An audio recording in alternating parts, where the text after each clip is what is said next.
One hallway, one knock, and a show that turned awkward brilliance into the most watched comedy on television for over a decade. But here is what most people never looked into. The story after The Big Bang Theory is more surprising than the show itself. Some of these actors completely reinvented their careers. Some fought private battles far from the spotlight. And one voice the audience loved for years fell silent in a way the writers honored beautifully. Stay with this, because what happened next hits harder than you expect. Sheldon arrives as the mind the entire show orbits around. The theoretical physicist whose intellect operates at a frequency nobody else in the room can quite reach, and whose emotional intelligence operates somewhere considerably below that. Jim Parsons, born March 24, 1973, was 34 when The Big Bang Theory launched in 2007. He gave Sheldon something the scripts alone could not have manufactured: a complete internal logic that made even the most exhausting behavior feel coherent from the inside. Sheldon's rules, his spot, his roommate agreement, his inability to process sarcasm without a verbal flag, all of it works because Parsons plays it not as a performance, but as a genuine worldview. The character begins as almost unreachable, cold, rigid, and oblivious in ways that land closer to cruel than comic.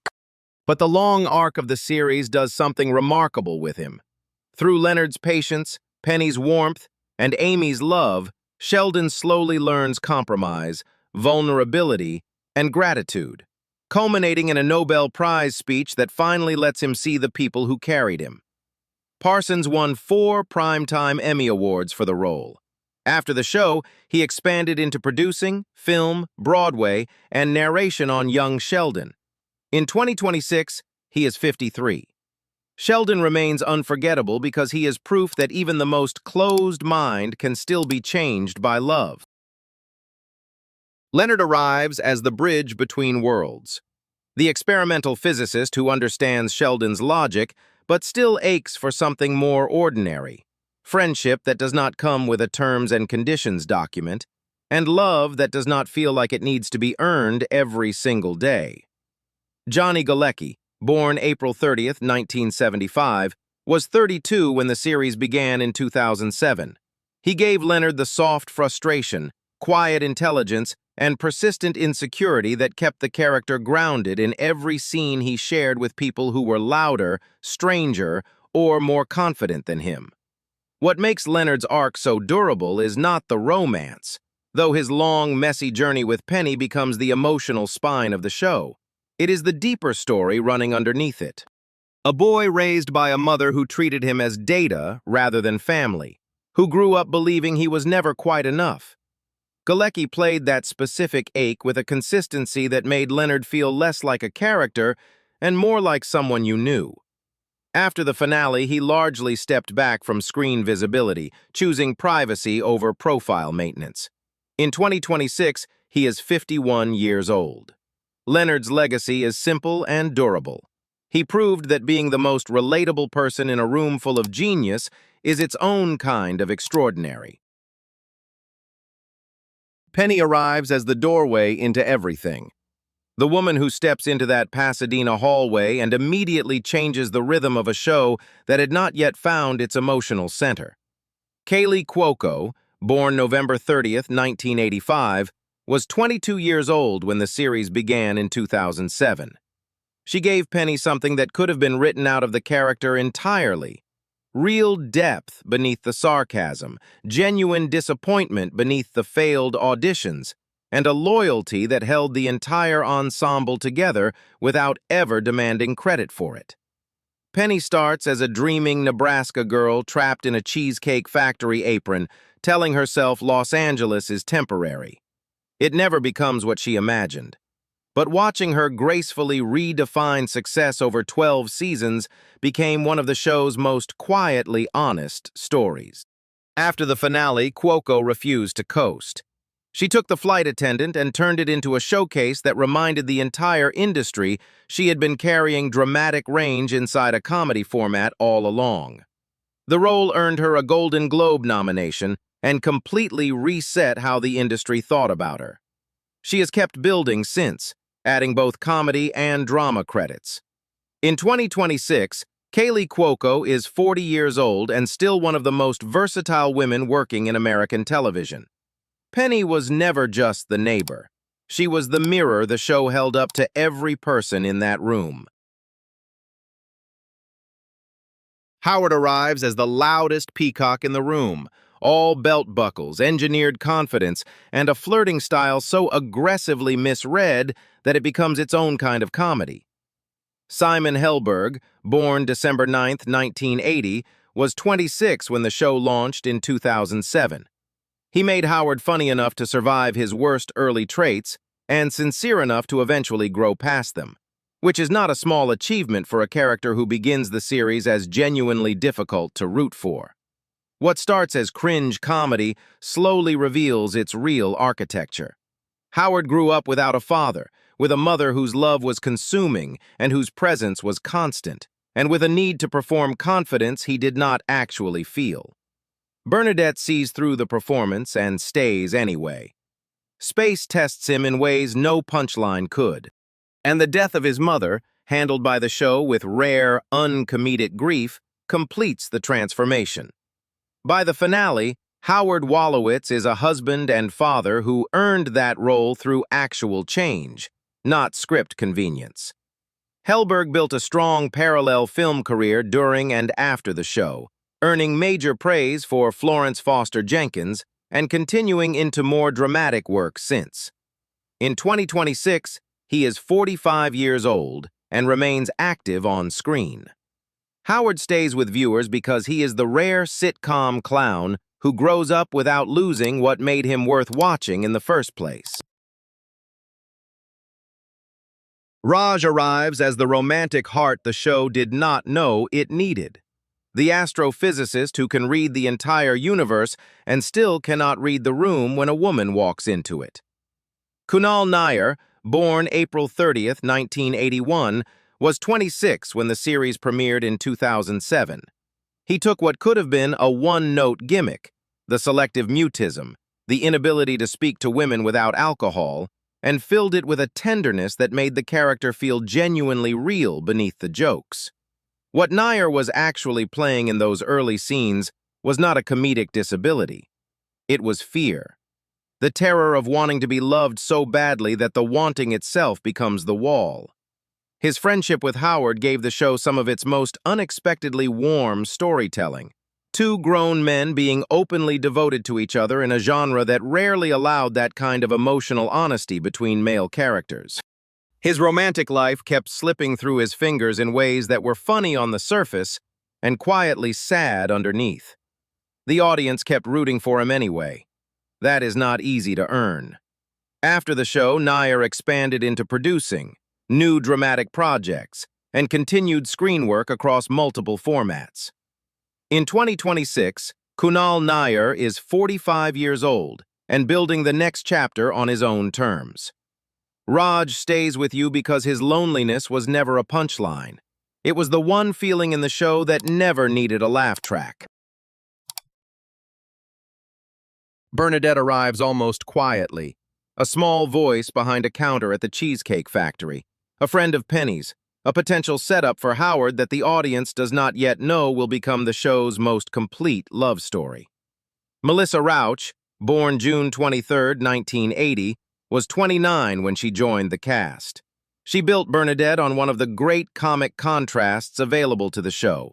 A gentle, almost childlike exterior concealing a will and an intelligence that could reorganize a room before anyone realized it was happening.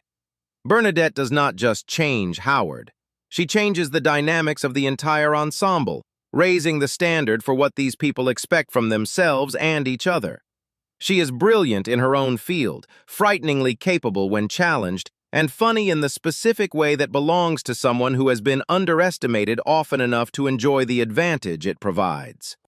The show never made the mistake of treating her as only a wife or only a comic instrument. She was the one in the room who was quietly running it. Rauch continued working in comedy and voice acting after the series.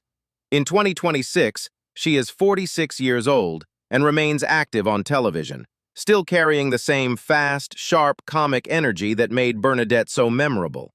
She lasts because power can arrive smiling and still completely dominate the room. Amy arrives on screen looking like an experiment gone slightly wrong. All clinical precision and emotional distance, using the language of research papers to navigate human interaction. And then, slowly, across seasons, she becomes one of the warmest presences the show ever produced. Mayim Bialik, born December 12, 1975, was 35 when she first appeared as Amy. She brought something to the role that no casting process could manufacture, a real PhD in neuroscience that gave the character an authenticity grounding her comedy and making her science credible in ways that mattered. But the real achievement of the performance is the arc. Amy does not just become more comfortable with people, she becomes more honest with herself. Friendship with Penny pulls her out of emotional isolation one dinner and one uncomfortable conversation at a time. Her relationship with Sheldon becomes the most carefully constructed romance in the series. Two people who seem almost incompatible with human connection, slowly learning it together. By the Nobel Prize episode, Amy is not just Sheldon's partner, she is the emotional proof that people can genuinely change. After the show, Bialik stayed visible through acting, hosting, and science communication. In 2026, she is 50 years old, moving between entertainment and intellectual life with a fluency that is rare. Amy remains remarkable because her growth arrived late and landed all the harder for it. Leslie Winkle arrives as something the early seasons quietly needed and did not always have. A woman who walks into a room full of male scientific ego and finds none of it especially impressive. Sarah Gilbert, born January 29, 1975, was 32 when she first joined the show. She gave Leslie a sharp, dry, completely unsentimental intelligence that cut through the self-importance of the core group in ways that were consistently funny and occasionally illuminating. Leslie is competent and knows it, blunt without apology, and entirely uninterested in performing admiration she does not feel. Her sparring with Sheldon is some of the show's sharpest writing from its early seasons because the writers understood that Sheldon's ego is most interesting when it meets genuine resistance. Not from someone who fears him or admires him, but from someone who simply finds him irritating and occasionally wrong. Her dynamic with Leonard, casual, pragmatic, notably unsentimental, is also unusual for the genre, and works precisely because it refuses to be romantic in the conventional sense. Gilbert was already a major television figure through Roseanne and remained active as an actress, producer, and host after the show. In 2026, she is 51 years old. Leslie Winkle stays memorable because she embodies a particular sitcom pleasure. The person who enters the room instantly sees through everyone and is not remotely interested in pretending otherwise. Stewart arrives as the quietly tragic underdog of the Big Bang world. The comic book store owner whose life always seems one small disaster away from total collapse and who carries that reality with such specific, lived-in sadness that he stops being a recurring joke and becomes something more tender.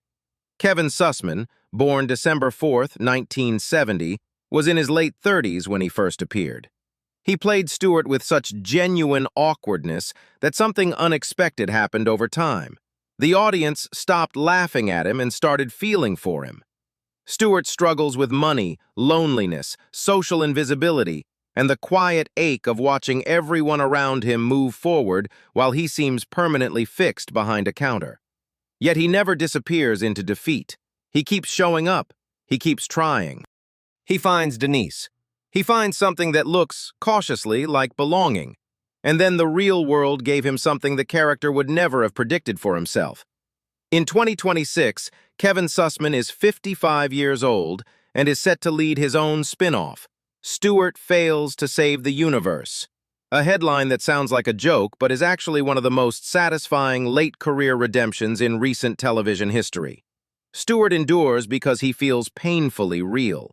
The person life keeps flattening who still finds a reason to unlock the store every morning. Barry Kripke arrives as the rival who keeps Caltech from feeling too comfortable. The plasma physicist who treats every hallway encounter as a competition he already expects to win, and who greets Sheldon's superiority with something the show rarely gives that ego: genuine, unimpressed pushback. John Ross Bowie, born May 30th, 1971, was around 38 when he first brought Barry to life. He understood exactly what the role needed: a man with zero self-awareness about his own pettiness and total confidence that pettiness is simply ambition by another name. Kripke matters because he reminds the show that not every genius in this universe belongs to the core group.